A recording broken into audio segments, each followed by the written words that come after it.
Hello students and welcome to our channel the educate. और आज हम डिस्कस करेंगे थियरीज ऑफ इंटेलिजेंस यानी बुद्धि के सिद्धांत। इस वीडियो सीरीज के सेशन के अंदर हम 11 सिद्धांतों को डिस्कस करेंगे, लेकिन इस पर्टिकुलर वीडियो के अंदर हम सिर्फ 3 ही सिद्धांत को डिस्कस करेंगे। ये 3 सिद्धांत जो होंगे आपके 1 फैक्टर थ्योरी, 2 फैक्टर थ्योरी और 3 फैक्टर थ्योरी। ये सेशन आपका हिंदी और इंग्लिश दोनों में रहेगा। अगर आपको इसे पीडीएफ फॉर्म में चाहिए तो इसका लिंक आपको वीडियो के डिस्क्रिप्शन में मिल जाएगा, और अगर आप हमारे फेसबुक ग्रुप या टेलीग्राम ग्रुप से जुड़ना चाहते हैं तो उसका लिंक भी आपको वीडियो के डिस्क्रिप्शन में मिल जाएगा। ये चैप्टर बहुत ही ज्यादा इंपॉर्टेंट है स्पेशली सीटेट के लिए, तो प्लीज इस पूरी वीडियो के सेशन को फॉलो करें, आखिर तक देखें इस वीडियो को भी, और आने वाली इस टॉपिक के ऊपर जो वीडियो बनेगी उन्हें भी आप स्ट्रिक्टली फॉलो करें, तो आपको ये सारी चीजें बहुत ही आसान भाषा में समझ में आ जाएंगी। तो चलिए शुरुआत कर देते हैं अपनी थियरीज की। पहली थ्योरी जो दी थी वो बिने के नाम से दी थी, और इस थियरी का नाम था 1 फैक्टर थ्योरी कह सकते हैं इसे, या फिर हम इसे कह सकते हैं यूनिट फैक्टर, या फिर हम इसे कह सकते हैं यूनिटरी मोनार्किक, या फिर हम हिंदी में इसे बोलते हैं एक तत्व सिद्धांत। ये इसका नाम से ही थ्योरी जो है उसका थीम इसके नाम पर ही डिपेंड करता है। मैं आपको बता देता हूं, ये बिने ने दी थी, यानी बिने के नाम से ही फेमस ये थियरी है, लेकिन इस पर काम बिने ने भी किया है, टर्मन ने भी किया है और स्टर्न ने भी किया है। बल्कि बिने ने ही फर्स्ट इंटेलिजेंट टेस्ट को इंट्रोड्यूस किया था। यानी अगर आपसे क्वेश्चन में पूछ ले के फर्स्ट इंटेलिजेंट टेस्ट किसने बनाया था, तो बिने ने मिलाया था और साइमन ने मिलकर, यानी दोनों के कोलैबोरेशन से मिलकर ही ये फर्स्ट इंटेलिजेंट टेस्ट मिलकर बनकर आया था। और बाद में भी टर्मन ने भी इस पर काम किया, स्टर्न में भी काम किया है। तो इसे हम एक और नाम से भी जानते हैं, जिसे हम कहते हैं बिनेट साइमन टेस्ट। ठीक है, तो ये तो बात रही बिने की। बिने ने ये जो आइडिया दिया है इस थियरी का, यानी इंटेलिजेंस का जो थियरी का आइडिया है, मेन आइडिया वो ये है कि 1 फैक्टर होता है हमारी इंटेलिजेंस के अंदर, यानी कोई आदमी या तो इंटेलिजेंट है या फिर नहीं है, यानी बाइनरी नंबर चलेगा बिल्कुल। या तो वो इंटेलिजेंट है तो वो हर फील्ड में इंटेलिजेंट होगा, अगर वो बुद्धू है तो हर फील्ड में बुद्धू होगा। इनका कहना था कि if the intelligence of a person is sharp, यानी अगर किसी पर्सन की इंटेलिजेंस शार्प है तो he will be able to perform any task intelligently, तो ये फिर कोई सा भी टास्क हो वो इंटेलिजेंटली कर लेगा। यानी सिंपल सी बात है, अगर कोई बच्चा मैथ्स में मार्क्स अच्छे ला रहा है तो वो फिर आपका ड्राइंग में भी अच्छे लाएगा, लिटरेचर के अंदर भी अच्छे लाएगा। तो ये इनका मानना था। लेकिन इस थियरी की बहुत क्रिटिसिज्म है और बहुत क्रिटिक्स हुआ है इसका। और जॉनसन, यानी जॉनसन भी एक साइकोलॉजिस्ट थे उसी टाइम के, उन्होंने तो यहाँ तक कहा था कि if scientist Newton would have used his intelligence in literature he would have become great composer of literature. यानी हम सभी जानते हैं कि जो न्यूटन है वो साइंटिस्ट के माहिर हैं। वो ये कहते हैं न्यूटन की अच्छी इंटेलिजेंस थी, और अगर वो साइंस की जगह अपनी इंटेलिजेंस को लिटरेचर के अंदर यूज करते तो वहां पर भी वो इतने ही कामयाब होते जितने कि वो साइंस के अंदर हुए हैं। तो उनका ये मानना था कि एक फैक्टर होता है इंटेलिजेंस के अंदर, या तो वो अच्छा है तो वो फिर हर जगह अच्छा है, और अगर वो बुरा है तो वो फिर हर जगह बुरा है। तो ये मानना था। लेकिन इस थियरी के ऊपर बहुत ही ज्यादा क्रिटिसिज्म आया है, और क्रिटिसिज्म के अपने बेस्ड हैं। क्या बेस्ड है क्रिटिसिज्म के? A person can not succeed in old fields. ये कहते हैं, क्रिटिक्स कहते हैं कि जो पर्सन होता है वो हर फील्ड में सक्सेसफुल नहीं हो सकता क्योंकि उसकी हाई इंटेलिजेंस है। यानी अगर कोई आदमी जो है उसकी इंटेलिजेंस हाई है तो इसका मतलब ये नहीं है कि वो हर फील्ड में सक्सेसफुल होगा। ये इट ऑल्सो डिपेंड्स, यानी इस चीज पर भी डिपेंड होगा कि भाई इंटरेस्ट क्या है, एप्टीट्यूड क्या है, इंटेंसिटी क्या है और नीड क्या है। अगर किसी बंदे को इंटरेस्ट नहीं है ड्राइंग के अंदर, भले ही वो मैथ्स के अंदर बहुत ज्यादा शार्प है, तो वो कभी भी ड्राइंग के अंदर कामयाब नहीं हो सकता, क्योंकि जो उसका इंटरेस्ट है वो मैथ्स के अंदर है। और वाइस वर्सा चलेगा, अगर वो ड्राइंग के अंदर इंटरेस्ट है तो वो मैथ्स में कामयाब नहीं होगा।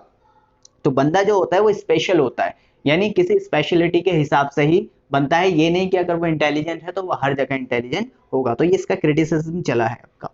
तो चलिए बात करते हैं दूसरी थियरी की, 2 फैक्टर यानी बाय फैक्टर, या फिर आपका द्विकारक सिद्धांत, जो स्पीयरमैन ने दिया है, चार्ल्स स्पीयरमैन। इन्होंने अपना एनालिसिस का इस्तेमाल करके इस थ्योरी पर काम किया है। और एनालिसिस की बात की जाए तो इनको फादर ऑफ एनालिसिस भी कहा जाता है। ये भी क्वेश्चन पूछा जा सकता है आपका। और इनका मेन आइडिया क्या था वो भी समझ ले। Intelligence is the sum total of 2 factors.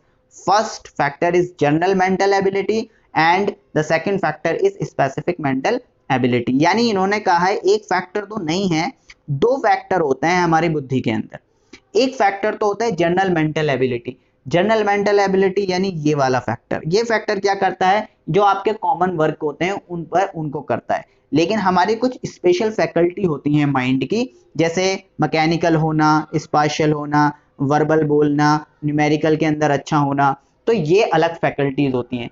तो इसे बोलते हैं हम स्पेसिफिक मेंटल एबिलिटी। यानी जनरल मेंटल एबिलिटी तो जनरल काम करेगा और स्पेसिफिक मेंटल एबिलिटी स्पेसिफिक काम करेंगे।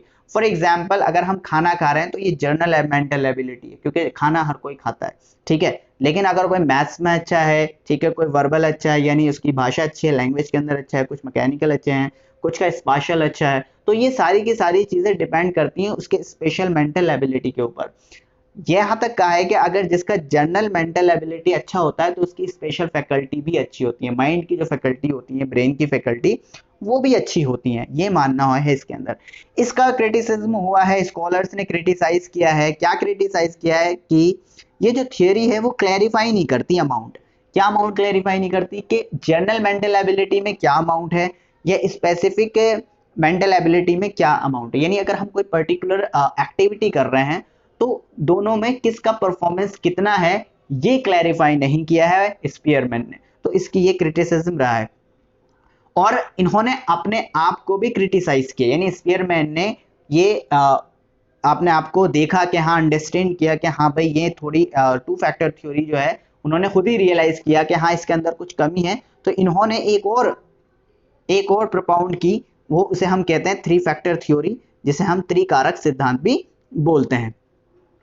तो ये कारक सिद्धांत है, ये भी स्पीयरमैन ने खुद ही अपने जो टू फैक्टर थ्योरी दी थी उसमें ही गलतियां निकालते हुए एक नई थ्योरी दी। इन्होंने he himself criticise his two factor theory and propounded three factor theory, यानी अपनी ही टू फैक्टर थ्योरी को क्रिटिसाइज करने के बाद इन्होंने दूसरी थ्योरी निकाली जिसका नाम था थ्री फैक्टर थ्योरी।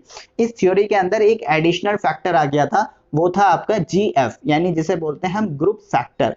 यानी आपका एक तो था G यानी जनरल फैक्टर, और एक था आपका स्पेसिफिक यानी S यानी स्पेसिफिक फैक्टर, और एक नया ग्रुप यानी तीसरा फैक्टर जो उन्होंने जोड़ा था वो जोड़ा था इन्होंने ग्रुप फैक्टर। ये ग्रुप फैक्टर क्या है? Group factor means a factor which exists in G and S factor equally. यानी हम इसे समझ सकते हैं, यानी ये देख रहे हैं आप, ये G फैक्टर है, ये S फैक्टर है, और ये जो है ये GF है यानी ग्रुप फैक्टर। यानी थोड़ा इक्वल पार्ट आना चाहिए, यानी G का भी इक्वल होना चाहिए और आपका S का भी इक्वल होना चाहिए। जब G और S का इक्वल पार्ट मिलकर एक ग्रुप बनता है उसे हम कहते हैं ग्रुप फैक्टर, जो GF के नाम से जाना जाता है। तो ये थ्री फैक्टर थ्योरी थी। इस थ्योरी को भी क्रिटिसाइज किया और थॉर्नडाइक ने किया।